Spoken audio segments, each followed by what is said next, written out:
গল্পের নাম বেনি আর জাদুর বন। এক ছিল ছোট্ট একটা ভালুক, নাম বেনি।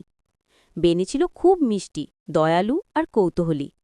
সে থাকত এক সুন্দর সবুজ জঙ্গলে, যেখানে ছিল পাখির গান, রঙিন ফুল আর হাসি খুশি প্রাণীরা। বেনি সবচেয়ে বেশি ভালোবাসত তার দুই বন্ধু লুলু খরগোশ আর মার টোটো কাঠবিড়ালিকে। এক সকালে বেনি দেখল আকাশে একটা অদ্ভুত রংধনু আলো ঝলমল করছে। সে অবাক হয়ে বলল, ওটা কি লুলু? এত সুন্দর আলো কোথা থেকে আসছে? লুলু চোখ মেলে তাকিয়ে বলল, আমার মনে হয় ওটা জাদুর বনের রাস্তা। বেনির কৌতূহল চরমে উঠল। সে ঠিক করল আজই সে জাদুর বন দেখতে যাবে। টোটো একটু ভয় পেয়ে বলল, ওখানে গেলে যদি জাদুর ড্র্যাগন আসে? কিন্তু বেনি হেসে বলল, বন্ধুদের সাথে থাকলে কোনো ভয় নেই। তিন বন্ধু একসাথে রওনা হল। পথে তারা দেখল এক বৃদ্ধ প্যাঁচা, নাম ওল্ডি।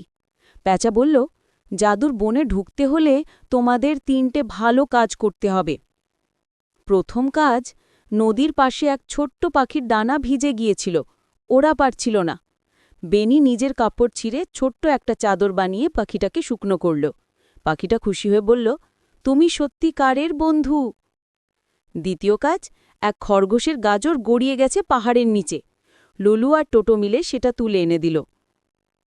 তৃতীয় কাজ, এক বুড়ো কচ্ছপ রাস্তা পার হতে পারছিল না, তিনজন মিলে তাকে নিরাপদে পার করে দিল। তিনটে কাজ শেষ হতেই জাদুর আলো ঝলমল করে উঠল।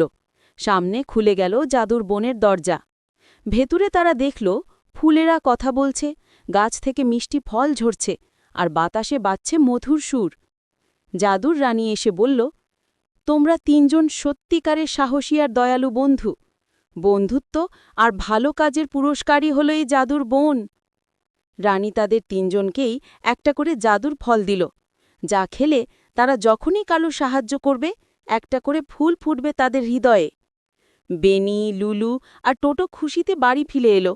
সেদিন থেকে তারা প্রতিদিন কিছু না কিছু ভালো কাজ করত, আর তাদের হৃদয়ের বাগানে ফুটে উঠত রঙিন ফুল।